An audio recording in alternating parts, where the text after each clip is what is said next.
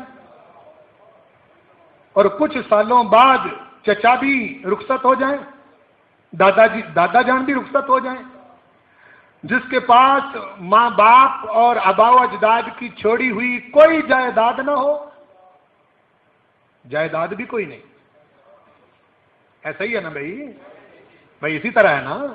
حضور کریم صلی اللہ علیہ وسلم دوسروں کا مال لے کے تجارت کرتے تھے، ماں باپ کی چھوڑی ہوئی جائیداد کوئی نہیں تھی، پیدا ہوئے تو یتیم، ماں کا سایہ بھی سر سے اٹھ گیا، ہاں جی۔ اور کیا وہ چیز ہے، وہ جب قرآن مجید نازل ہوا اور نازل ہونے سے پہلے پیدا ہونے سے لے کر 40 سال تک کی زندگی کسی کو کچھ نہیں کہا،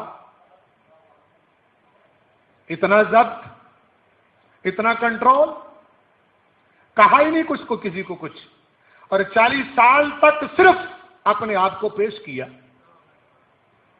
دیکھا دنیا والوں نے کہ ایک شخص ایسا ہے مکے میں جو کبھی جھوٹ نہیں بولتا،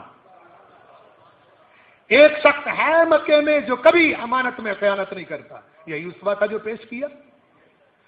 بیت اللہ شریف کی تعمیر کرنے لگے، بیت اللہ شریف کی تعمیر کرنے لگے تو سارے قبیلے جھگڑ پڑے کہ حجر اسود ہم نے رکھنا ہے، تو حضور کریم صلی اللہ علیہ وسلم عین جھگڑے کے وقت بیت اللہ شریف میں آتے ہیں تو سارے حضور کی طرف دیکھ کر کہتے ہیں صادق آ گئے، امین آ گئے، صادق آ گئے، امین آ گئے۔ ابھی اعلان نہیں کیا حضور نے، اعلان نبوت ابھی نہیں ہوا، تو جب آئے تو آپ نے فرمایا ہاں تمہارے جھگڑے میں ہی ختم کروں گا۔ ایک چادر لاؤ، چادر کے اندر حجر اسود رکھا، سارے قبیلے والوں کو چادر کے کونے پکڑا دیے اور آپ ساتھ ساتھ لے کے چل رہے ہیں۔ فرمایا بھی تم سب کی طرف سے رکھا گیا، خود حجر اسود پکڑ کے اس کے کونے پر نصب کر دیا۔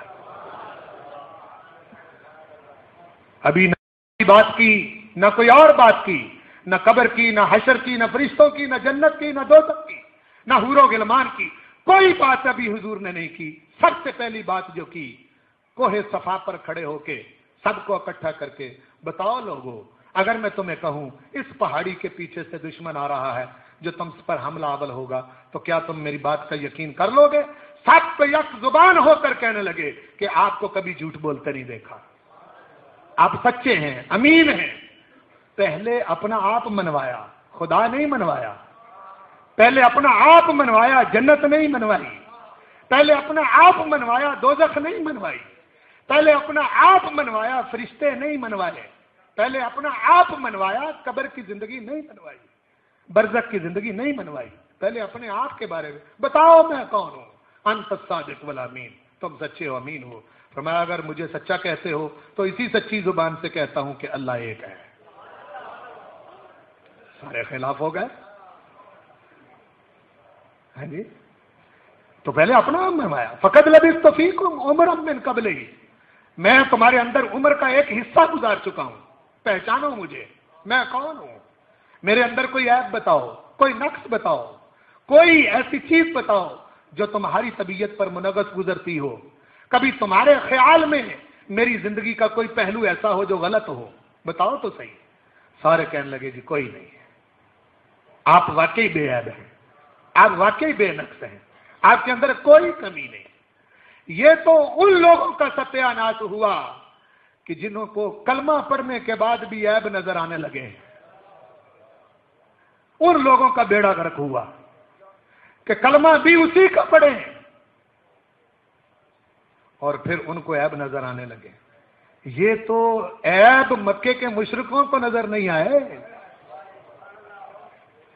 کیا کہہ رہا ہوں، حضور پاک کی ذات میں عیب اور نقص تو مکے کے مشرکوں کو بھی نظر نہیں آئے، آئے ہیں جو جان کے دشمن تھے، جو جان کے دشمن تھے۔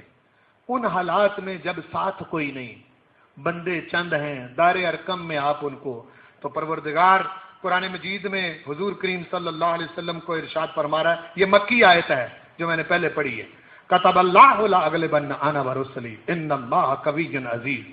میرے محبوب، میں جانتا ہوں کہ تو یتیم ہے، مجھے علم ہے کہ اس وقت تیرے سر پر کوئی نہیں، مجھے علم ہے کہ تیرے ساتھ کوئی نہیں، مجھے معلوم ہے کہ تیرے پاس جائیداد نہیں ہے، کچھ بھی نہیں ہے تیرے پاس، لیکن یہ میرا وعدہ ہے حبیب، تجھے ایسا غالب کریں گے، یہ مکے والے جو ہیں یہ تیرے خادم بن کے رہیں گے۔ اور پھر پروردگار پلٹا کے حضور کو مکے لایا، پلٹا کے سرکار کو مکے لایا، اور پھر اس سرکار کا جگرا دیکھیں، حوصلہ دیکھیں، جنہوں نے ستانے میں کسر نہیں چھوڑی، ان کو کہا لا تثریب علیکم اليوم یغفر اللہ لکم، جاؤ آج پر تم کو پر کوئی گناہ نہیں، اللہ تم کو معاف کرے۔